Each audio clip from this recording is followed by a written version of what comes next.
coloring does many different things. So I've been working on my coloring book, storybook, Struggles the Bear. And I am gotten to the stage where I am almost finished with my storybook. And I thought I would take a minute for those of you who have purchased my book. If you did and you printed off the pages, you can make your own storybook with your coloring book pages. You can put the coloring pages in ahead of time, or you can wait till after you finish coloring all your pages and then make a book afterwards. Now, you don't need anything fancy to make a book. I'm a scrapbooker, so I had this leftover scrapbook album, so that's where I glued my Struggles, The Adventures of Struggles the Bear pages in, but you don't have to put yours in that. You can have any old spiral notebook or your agenda from school or anything like that that's old that nobody wants or it belongs to you. You can finish your book and you can glue the pages, and that's how you can make any kind of book. You don't necessarily have to have something fancy. You can recycle what you've already had and make something great for you. All right, so that's what I'm going to do. I have glued in my last 2 pages. I won't give away the end of Struggles the Bear, the Adventure if you haven't read it, but those are the last 2 pages that I'm going to color. So that's what you can do with your book once you're finished coloring it. Okay, but if you just came to color, let's take a few minutes to do so. I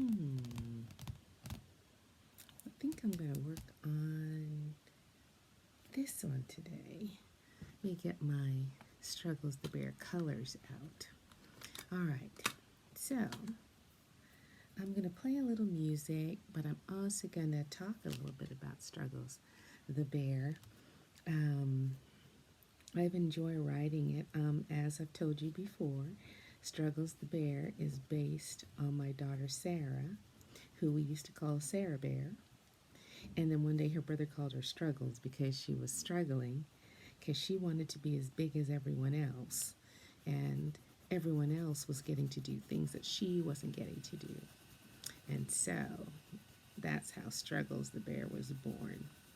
And if you are Struggles, I should let you know things are going to work out for you, because Struggles grew up to be a wonderful young lady, went to college, and is working far away from her mummy bear. So her mummy bear misses her. But Bossy Bear and Moody Bear, everybody grew up. But she grew up, and she's a wonderful girl, young woman. All right, and so it can happen for you. It doesn't matter what your struggles are. So I'm trying to think. It started off looking like it was going to rain today here in Jamaica. I live in Jamaica, West Indies now. It's very different from where I grew up. I grew up in a few different places. The first place I grew up in was Sheffield, England. I was born in England. My parents are both Jamaican, and they left Jamaica and went to work in England. And that's where they met. They didn't know each other in Jamaica, and they met, fell in love, got married, and then they had me in Sheffield, England. And my mom was a nurse, or training to be a nurse, and then she became a nurse. And my dad drove buses, you know, those big double-decker buses that you see in the pictures for London. I'm going to insert a picture so you can see what they look for. And he became a bus conductor and then a bus driver. And that's how they met, and that's what they started doing. Oh, I don't like that green. I wanted something darker. Here, I found another one. You know, you can change your mind about a color. You know, just because you start coloring it and you don't like it, then you can go back in your crayon box and look for something else. You don't have to have 55 million colors either. You can just have 8. And I'll talk about blending colors at another time. Yeah, I like this green better. I do, but I didn't. The other one, I it's too bright. I didn't feel like the um, trees you see in the forest. It felt kind of bright green like plants. Anyway, so as I was saying, my parents met in Sheffield, England, and later they decided to move to Canada, which is above the United States. It's north of the United States. And we lived there for some time, and then they decided to move to the United States. So they moved to New York, and that's where I went to school, elementary school, kindergarten, first grade, second grade, and half of third grade in Canada, in Scarborough, Canada, Ontario, Toronto. I think I still remember my address. 35 Princemere Crescent, Scarborough, Ontario, Toronto, Canada. I don't remember the zip code. Anyway, it just goes to show you, just because you have white hair doesn't mean you can't remember things. Anyway, so from there we moved to Brooklyn, New York, and it was so different, Brooklyn, New York. I was so excited when I went there, and I'll tell you a story about fitting in. When I got to Brooklyn, New York, I had come from a place where when you went to school, you dressed up like you were dressing up for church. Big hair bows, pretty dress, nice shoes. And when I moved to Brooklyn, New York, everybody was wearing Converse sneakers, corduroy pants, and t-shirts. It was so comfortable and nice, and I was so excited. But unfortunately for me, I was not dressed right the first day of school, and it wasn't the first day for everyone else, but it was first day for me, and everyone looked at me like I was just crazy because I was dressed up like for church, big white hair bows, bright yellow dress, little cute shoes that were church kind of dress-up shoes.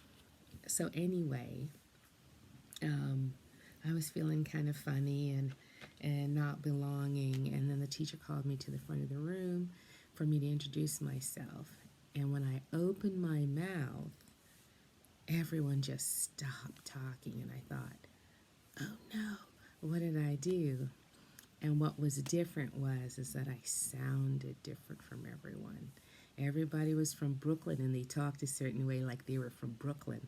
And I spoke with a little bit of an English accent because, I was born in England, and then I was living in Canada. So my accent was different, and it made me sound different. But weird as that day was, I met one of my best friends that day. I met one of my best friends that's my friend to this day, and I met her when I was 8 in third grade, and we have been friends for, 49 years. That's the math. 57 minus 8 is 49. So I've been friends with her for 49 years. And can you imagine having a friend that long? I hope you do. I hope you do. Her name is Jackie. And I met some other wonderful friends I'm going to talk to you about another day. How I've met friends and how easy it is to find friends. They're everywhere.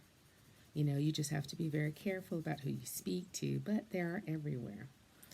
So anyway, after that, I grew up and went to middle school and high school, and then my parents, when it was about time for me to finish high school and go to college, my parents said to me, hey, we are moving to Houston, Texas.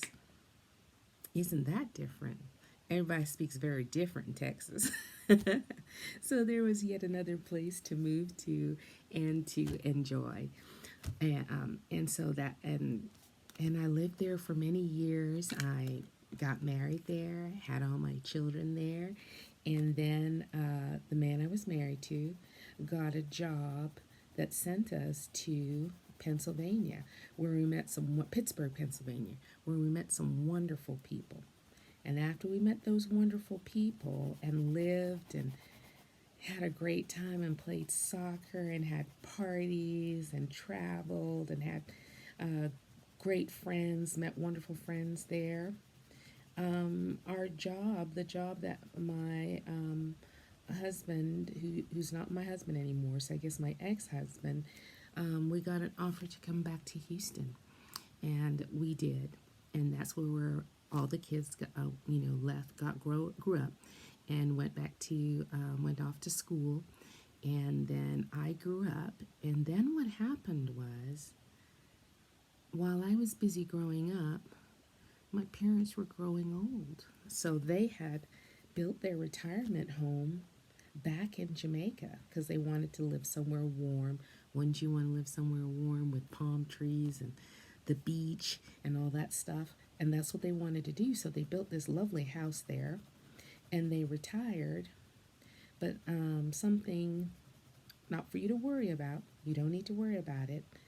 But sometimes parents get older, and then you get to take care of them a little, keep an eye on them, help them out with things, the same way they helped you out and took care of you. So that's what I'm doing right now. When I was in America, I was a school teacher, and then I became a school teacher librarian. So I went to school two times in order to do that, and I had a wonderful time. I taught lots of fourth graders, and then I started teaching an entire school by being the school librarian. But then my mommy got sick and needed care, and so I would come and visit on the holidays, and then my daddy got sick, and then that was an uh-oh moment, because once my daddy got sick and my mommy were sick, then they needed somebody here beside the nurses to help take care of them. So I retired. Now, retiring is something that happens when you're finished working, and for anyone, you get old enough that you can stop working and you start doing things that other things you might want to do, but I ended up being here early. I was early because it wasn't time for me to retire yet, but actually it turned out to be exactly perfect because my parents needed their help. So I moved here, and I take care of my parents, or they take care of me. It's kind of, you never know, but they just need me to be here to check on things, and so that's why I started this coloring time with stories and storybooks, because I miss teaching kids, and I wanted to come up with something that would make people feel good during these uncertain times with all these things that we're worried about. And as you can see, I love to color. I've got a lot of crayons. I've got so many coloring books, I can't even tell you. But I used to use them in my library. I used to print out coloring pages for different ages that came into the library, all the way from kindergarten all the way up to 5th grade, because it's very soothing and very relaxing. So this is coloring time with Anmaree, and what I'm going to try and do is go through my coloring books and give you a little story along with giving you time to color.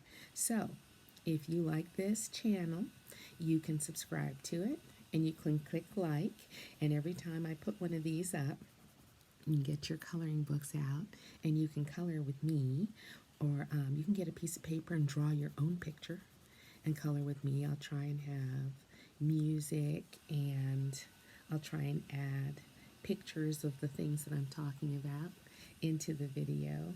We'll see how it goes, but at least part of it, I'm going to turn on some music so that you can get some quiet time, and I won't talk all the way through. Alrighty. I hope you enjoy coloring time.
enjoy and have your brain rest and then play with color. There's nothing wrong with that. So I will see you on the next one. I think, well, I'll keep it a secret. I've got a whole, I can't even count how many coloring books I have. But the next one, I'm going to choose and see if there's a story in there in the book that that I'm inspired to tell you. So, anytime is coloring time. You can have coloring time just before bed if that helps you relax. You can have coloring time when you come home from school or daycare or work. You can have coloring time anytime you choose, especially if it's a wonderful method for you to relax and feel calm. All right? And I'll see you on the next coloring time. If you like this video and you want more, subscribe, hit like, and please send me a comment below and show me and tell me about some of the things that you're coloring. I'm always interested in that, and I miss teaching. So we'll see you next time.